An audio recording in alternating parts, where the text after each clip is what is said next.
Hello and welcome to the DX Corner for your weekly dose of DX. I'm Bill, AJ8B. Well, we have two DXpeditions that have recently ended, and I'd like to give you an update on both. The first is Juliet 5, Guinea-Bissau. The J51A team has their after-action report back home, and all is well, including their gear. They've worked on the log, busted calls, and missing data, as well as working with emails and guestbook entries that they've received.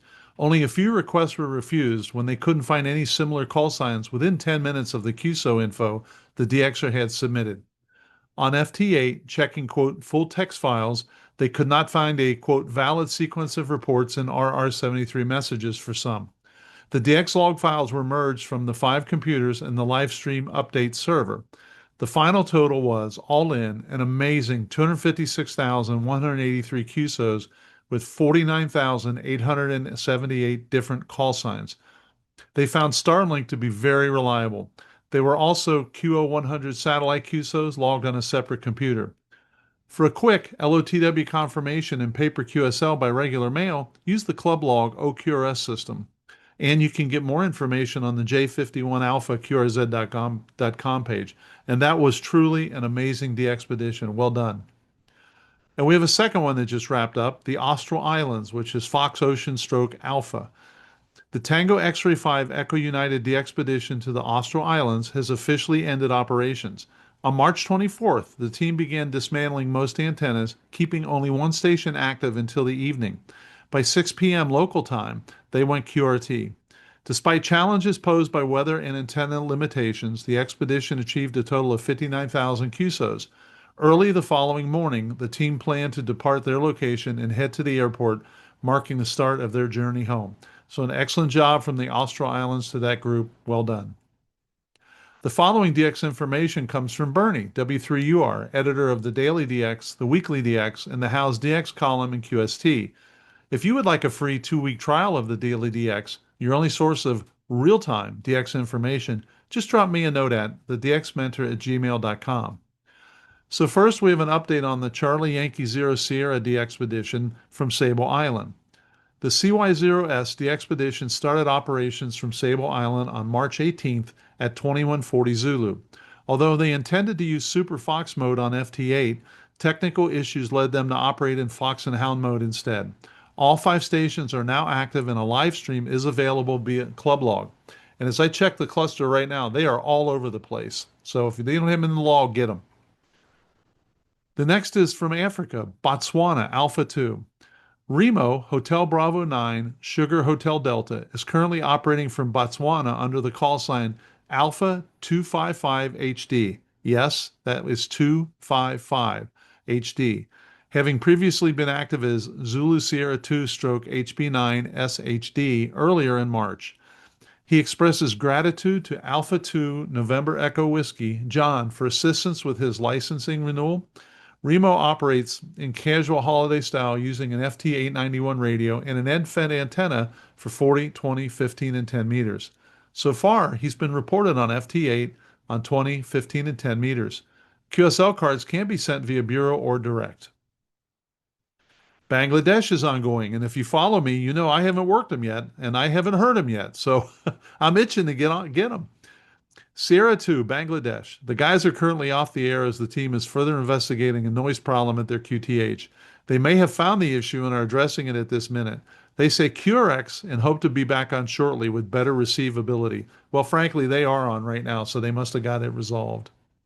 Another one I don't have. Not that this is all about me, but Macau, X-Ray 9. The X-Ray 9 Whiskey team has begun operations on March 22nd, just before 0900 Zulu.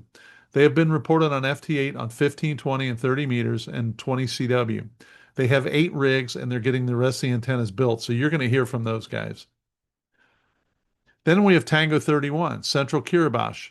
The Rebel DX group announced that their T31 Tango Tango Tango DXpedition to Canton, Central Kiribati, will involve 2 weeks of operations with a possible plan to establish a permanent remote station at the government site on T31. The main focus will be on digital modes, especially to give operators with less powerful stations a good chance to make contacts and to get logged. Duplicate QSOs are not a concern. Participants are welcome to call repeatedly until their contact is verified. The team will also have one CW and one sideband station active. The digital operation plans include running up to 14 radios simultaneously with 2 radios per band. Multiple frequencies will be active at once using both MSHV multistream and Super Fox modes. As traffic decreases, all stations will return to MSHV multistream operation only. And of course, you can always check their QRZ.com page. And now we have Honduras Hotel Radio. Kilo November 2 Papa, November 7 Victor Zulu, and Whiskey 7 United Mike are now QRV using the call sign Hotel Quebec 9 Uniform Mike until March 31. They're on 160 through 10 meter sideband CW and FT8, and they're using LOTW for QSLing. They also have the Hotel Quebec 9 X-ray call sign for the CQ WPX sideband contest this weekend. Otherwise, it will all be holiday style. If you were looking for Easter Island, there's been a slight change of plans, and that would be Charlie Echo Zero Yankee. We have a change of plans for Marcus, Delta Juliet 4 Echo Lima. His Easter Island trip, as he expected, was to get the call 3 Golf Zero Yankee Echo, but he will not be able to use that. He now expects to use Charlie Echo Zero Yankee stroke Delta Juliet 4 Echo Lima. Despite these licensing challenges, Marcus's Starlink equipment is prepared for Club Log Live streaming during the trip March 28th to April 11th. So there's a good chance that by the time you're listening to this, Marcus is up and running. From the Gambia, we have, which is 9 Juliet, we have Robert, Delta Mike 7 X-Ray X-Ray, and he is currently QRV as 9 Juliet 2 Romeo Osco from the Fountain Gates Crafts and Trade School until the end of the month. And we have 2 stations in Vanuatu. The first is, which is Yankee Juliet. The first is Chris, Victor Kilo 2 Yankee Uniform Sierra, and he is now QRV as Yankee Juliet 0 Charlie Alpha from Vanuatu until April 2nd, single sideband only. The same gear that he previously used, an IC7300 and a small amplifier and simple wire antennas 40 through 10 meters. He says his main operating times are likely to be between 2100 and 1000 Zulu. And the second operation from Vanuatu is by Aki, Juliet Kilo 1, Juliet X-Ray Zulu, who is also QRV from Vanuatu as Yankee Juliet 1, Juliet X-Ray Zulu until April 3rd. He'll be active on 80 through 6 meters after 5 p.m. local time on weekdays and all day on weekends. From the South Cook Islands, which is Echo 5 Stroke Sierra, we have Frank, Delta Juliet 5 November Quebec.